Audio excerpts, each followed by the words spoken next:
So we're going to be talking about the rising interest rates and how it affects the real estate market. I'm Jada Thompson with Vancouver House Finders. And I'm Hani Faraj.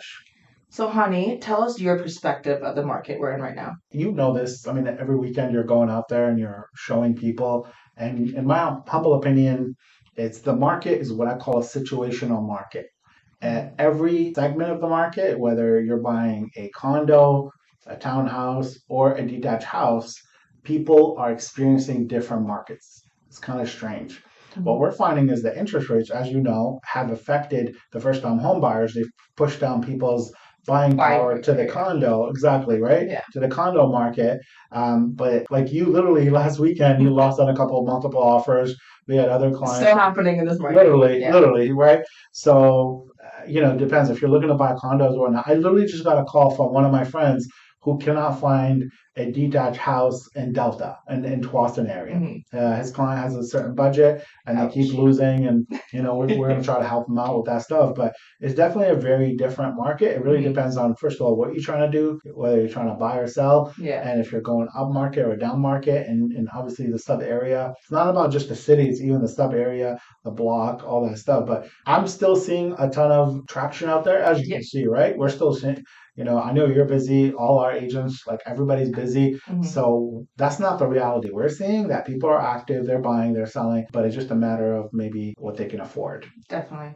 And Yeah. so, how is this market that we're in right now different than others that we've seen? Yeah, that's a really good question. I'm glad you asked. So most of the time when the market slows down, the economy is experiencing high unemployment rate and low inflation and usually or maybe higher interest rates as well. And then that's slowing down demand. Why our specific province is so different, as you know, we're a huge net migration country. So our immigration laws just changed. Actually, we went from a threshold of 430,000 immigrants coming to Canada to 500,000, and they're expediting a bunch of special things or whatever because we need doctors, we need programmers, all that stuff. So BC is so different because even though interest rates are rising, also rent is rising. It's getting stupid. It's getting so stupid. I don't know how these poor immigrants are coming in here, how they're Totally. finding spots to live and stuff. So right now, unemployment rate is still low while inflation is really high. And even though Bank of Canada now we're like our interest rates are almost at 7% and whatnot. So and actually higher, north of seven. It's a little bit of a different economy than we've ever experienced before. Hopefully now we're seeing some like big tech giants. They're laying off a bunch of people.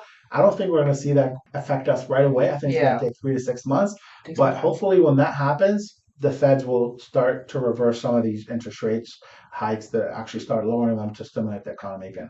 For sure. That's what I'm saying. And everyone's talking about the market slowing down. In your opinion, has the market slowed down? Like I think we talked about it earlier. Hmm. Where do you see most of the asset classes taking the brunt of the beating, do you think? Detached homes. Right? Harder to Yeah. sell, harder to sell. They're staying on the market longer. Yeah. Condos, that's where we're kind of seeing the multiple offers still. Yeah. They're, Yeah. getting sold quicker.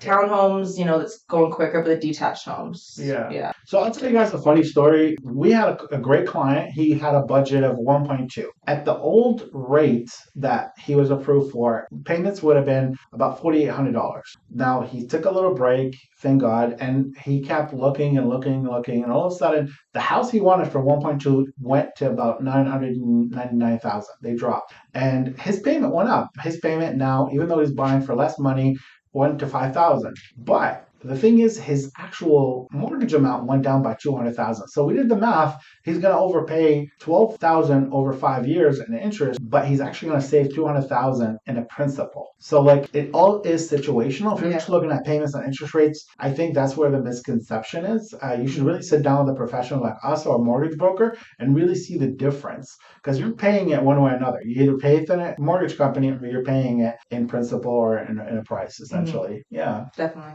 And when we're doing our calls and we're talking to buyers, a lot of people are saying, I want to wait. I want to wait. I've Yeah. heard that Yeah. the prices are going to drop even more. So who should wait and why? Honestly, I think if you're unsure about where you are, if you're thinking you're going to move in the next 3 years or 2 years, then you should probably wait. If you're not sure about where you're going to be, maybe you're moving out of the country or out of the province or something like that, then you should definitely wait. But I think as long as we live indoors, and living indoors is in style. You know what I mean? What we've learned through the pandemic is guess what? You should absolutely buy something. A property in BC is best investment you can ever buy. Like it doesn't Long-term matter. investment. Absolutely. Yeah. And what we see is real estate, as you know, Jada, is comes in cycles. 3 great years, followed by 3 bad years, followed by 3 normal years. So it's about 10-year cycles. Right now, we're going to get into this bad. Already, we've seen markets go down by 15%. Again, it really depends on your situation. That's why you should definitely call a professional, right? Definitely. Yeah. And so what about first-time home buyers? Yeah.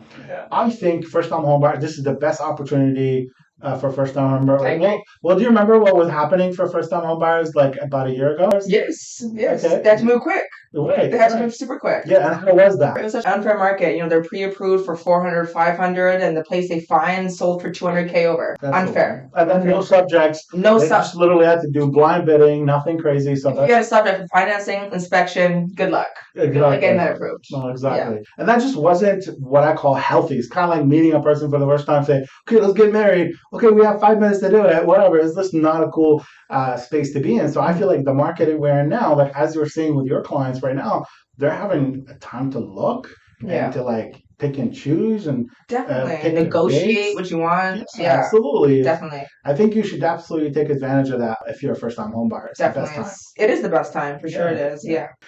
So what do you think people should do right now, Jada, if they have more questions? Because like we just talked about, right?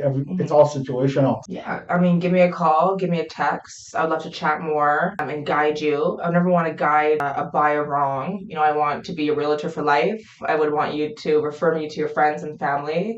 So yeah, give me a call, and I would love to chat. Awesome. Yeah. Thank you, guys, and we look forward to meeting you in person. Take care. Bye. Bye.